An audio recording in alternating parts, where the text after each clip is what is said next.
రెండిట్లోనూ అంతే పవర్ ఉంటుంది, అంతే పదునుంటుంది. కాబట్టి requesting our legendary lyricist Chandrabose garu to please speak for all of us. మిత్రులందరికీ నమస్కారం. అందరూ చాలా చక్కగా మాట్లాడారు. రాజు గారు, ప్రియదర్శన్ గారు అందరూ కూడా, అంటే అందరూ మనసు లోతుల్లోంచి మాట్లాడినట్టుగా అనిపించింది. ఎవరు కూడా ముందు అనుకోరు కాదు, అప్పటికప్పుడు వాళ్ళ మనసులో ఏమనిపించిందో అది చాలా చక్కగా చెప్పారు. అంటే గట్టిగా మాట్లాడితే గాలిలో మనకు కనబడని సూక్ష్మక్రిములు కూడా గాయమవుతాయేమో అని చెప్పేసి అంత నెమ్మదిగా, అంత సున్నితంగా మాట్లాడతారు రాజుగారు. ఒక వ్యక్తిగా ఆయన హృదయం వెన్న, కానీ దర్శకుడిగా ఆయన హృదయం వజ్రం. ఒక దృఢ సంకల్పం, ఉక్కు సంకల్పంతో సినిమాలు చేస్తారు. నేను ఎప్పుడు నమ్మేది ఏంటంటే, నిజాయితీ అనేది పైనుండి కిందికి ప్రవహిస్తుంది జలపాతంలాగా. నిజాయితీ ఆయన 100 పాళ్ళు నిలువెత్తు నిజాయితీ ఆయన రాజుగారు. ఆ నిజాయితీ, ఆ నిజం అంతా కూడా కళాకారుల్లోనూ, నటీనటుల్లోనూ, సాంకేతిక నిపుణుల్లోనూ కూడా ప్రవహించి అందరూ నిజాయితీగా పనిచేశారు ఈ సినిమాకి. నేను సినిమా చూసిన తర్వాత పాటలు రాయడం కోసం వచ్చినప్పుడు 2.5 గంటలు సినిమా చూసిన తర్వాత ఏం పాటలు రాయాలి, ఎలా రాయాలని ఆలోచించకుండా ఈ సినిమాని ఎవరికి చెప్పాలి, ఏ పెద్ద సంస్థలకు చెప్పాలి, ఈ సినిమా బయటికి ఎలా తీసుకెళ్ళాలి, ఎలా ప్రజలకు చేరువ చేసే ఆ క్రమంలో నేను ఎలా సహాయపడాలని అదే ఆలోచిస్తున్నాను చాలాసేపు. దీన్ని ఎలా బయటికి రాబట్టాలి బయటికి అని చెప్పేసి చాలాసేపు ఆలోచించి తర్వాత కొన్ని రోజులకు మళ్ళీ పాటలు రాశాను. ఈ సినిమాకి పాటలు రాస్తున్నప్పుడు నాకు ఎదురైన ఒక సంఘటన చెప్తాను. ఏంటంటే, ఈ సినిమాకి ఒక సందర్భంలో రాబిన్ ఒక ట్యూన్ చేసి, అప్పటికే ఆర్కెస్ట్రా చేసి నాకు ట్యూన్ ఇచ్చారు. ఇచ్చిన తర్వాత నేనేమన్నానంటే రాజుగారితో 2-3 సార్లు విని, ఇది ఎందుకో నేను అనుకున్న భావాలకు, ఆ సందర్భంలో రావాల్సిన భావాలకు ఈ బాణిలో పొదగదేమో, నేను రాయలేకపోతున్నానేమో, అందువల్ల స్వేచ్ఛగా నేను ఒకటి రాసేస్తాను, రాసిన తర్వాత దానికి బాణి కడతారా అంటే అప్పటికి అది రికార్డ్ అయింది. దాన్నంతా పక్కన పెట్టి మళ్ళీ కొత్త పాట, కొత్త సాహిత్యానికి మళ్ళీ బాణి కట్టే అవకాశం కోసం నేను అడిగినప్పుడు వెనకాడకుండా మీరు రాయండి, మేము బాణి చేయిస్తామన్నారు. అబ్బాయి జైల్లో పడతాడు, అమ్మాయి ఎదురు చూస్తూ ఉంటుంది, అమ్మాయి పొట్టతో ఉంటుంది, ఎదురు చూస్తూ ఉంటుంది. అక్కడ తనొక జైల్లో ఉంటాడు, ఇక్కడ అమ్మాయి కూడా ఒక జైలు. అక్కడ ఊచలున్న జైలు, ఇక్కడ ఊచలు లేని జైలు.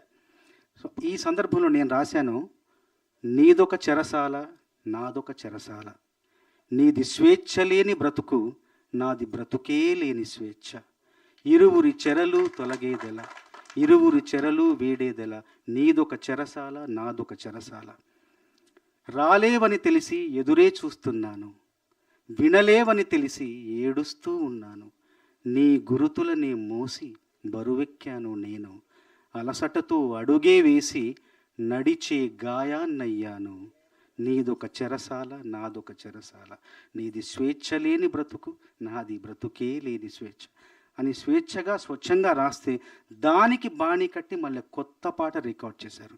అంటే అక్షరానికి, సాహిత్యానికి, సృజనకి వాళ్ళు ఎంత అగ్రస్థానం, ఎంత పెద్ద పీట వేసే దర్శకుడు. కాబట్టి ఇలాంటి మంచి పాటలు రాయగలిగే అవకాశం నాకు లభించింది.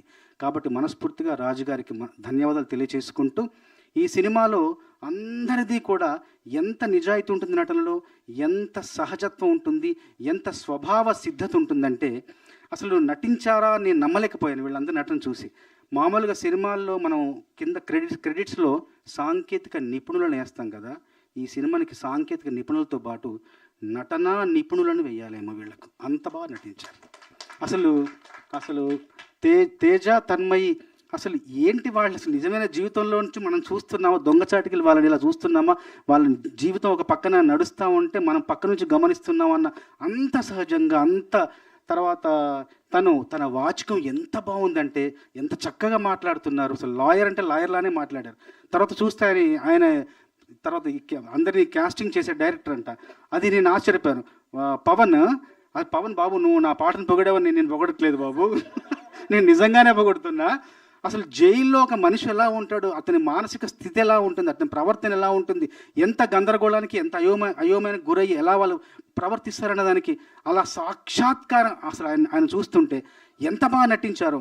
మీరు ఫ్యాక్స్ నిజం లాగా అందరూ కూడా ఇవన్నీ చూస్తుంటే ఈ సినిమా ఎంత గొప్ప విజయం సాధించబోతోంది, నటనాపరంగా ఎంత పై మెట్టులు ఉంది సినిమా పరంగా అని నేను మనస్ఫూర్తిగా నమ్ముతున్నాను. అట్లాగే ప్రియదర్శన్ గారిని ఒక గొప్ప నటుడిగా ఆయనకు జన్మనిచ్చిన మలేషియన్ సినిమా ఎలాగే తనకు జన్మనిచ్చిందో ఈ సినిమా ద్వారా ఎంతోమంది నటన నిపుణులకు మరింత జన్మనివ్వాలని, కొత్త జన్మనివ్వాలని, ఆ జన్మ వాళ్ళ జీవితానికి కొత్త బాటలు వేయాలని మనస్ఫూర్తిగా ఆకాంక్షిస్తూ, ఆశిస్తూ, చిన్నవాళ్ళు కాబట్టి ఆశీర్వదిస్తూ, నాకు 3 పాటలు రాసే అవకాశం ఇచ్చిన రాజు గారికి మరొక్కసారి ధన్యవాదాలు తెలియజేసుకుంటూ, నేలపైన పువ్వులన్నీ అక్షరాలయే, నింగిలోన రంగులన్నీ కాగితాలయే, నీకు నాకు లోకమంతా ప్రేమ కవితాయే, ప్రేమలోన ఈ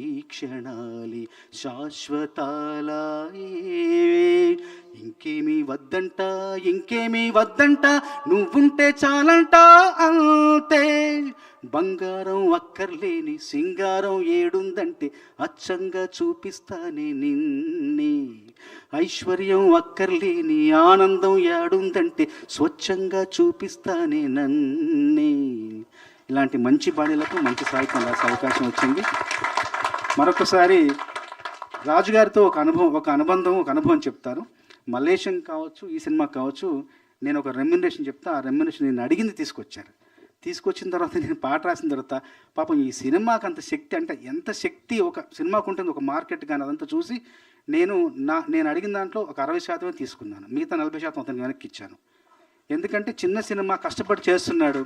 నేను ఎందుకు ఇప్పుడు ఈ సంఘటన ఎందుకు చెప్తున్నానంటే, వచ్చేసారి ఈ సినిమా ఘన విజయం సాధించి నేను అడిగినంత మీరు ఇవ్వాలి, అది నేను తీసుకోవాలని నేను కోరుకుంటున్నాను.